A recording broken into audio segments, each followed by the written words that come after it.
नमस्कार, मी भाग्यश्री प्रधान माझा महाराष्ट्र न्यूज मध्ये आपलं स्वागत करते। चला पाहूया आजच्या महाराष्ट्रातील महत्त्वाच्या काही बातम्या। साक्री रोडवरील अरुणकुमार वैद्य नगरमध्ये धाडसी घरफोडी, बंद घर फोडून लाखो रुपयांचा ऐवज लंपास। धुळे शहरातील साक्री रोड परिसरातील अरुणकुमार वैद्य नगरमध्ये एका बंद घराचे कुलूप तोडून चोरट्यांनी लाखो रुपयांचा ऐवज लंपास केला आहे। झुलेलाल सोसायटीजवळील प्लॉट नंबर 15 मधील राम मोहनलाल हरवाणी यांच्या घरात ही धाडसी चोरी झाली असून त्यांच्या घराचे सध्या नूतनीकरणाचे काम सुरू आहे। घरातील काही सदस्य कामानिमित्त बाहेरगावी गेले असताना याच संधीचा अचूक फायदा घेत काल रात्री अज्ञात चोरट्यांनी पहिल्या मजल्यावरील 2 खोल्यांचे कुलूप तोडले आणि घरातून सुमारे 4 ते 5 तोळे सोने, चांदीचे दागिने तसेच 30 ते 40 हजार रुपयांची रोख रक्कम असा मोठा ऐवज पळवून नेला।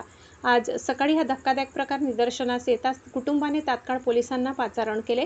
घटनेचे गांभीर्य ओळखून पोलीस, फॉरेन्सिक लॅब आणि फिंगरप्रिंट तज्ज्ञांनी तात्काळ घटनास्थळी धाव घेत पंचनामा पूर्ण केला असून आता या प्रकरणी फरार चोरट्यांचा पोलिसांकडून कसून शोध सुरू घेतला जात आहे।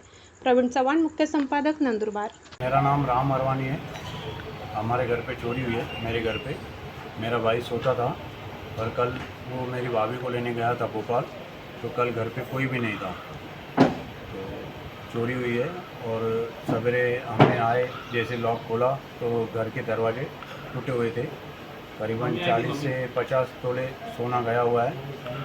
27-28 हज़ार रुपये कैश गए हैं और थोड़ा बहुत सिल्वर गया है। शुरुआत से बोलना, हम दो भाई और हमारे भाई रहते थे और सब घर का काम भी चालू था, रेनोवेशन का, तो सब वर्कर लोगों को बुलाया है। पुलिस की चौकसी भी चालू है। तर या होत्या आजच्या घडीच्या महत्त्वाच्या बातम्या।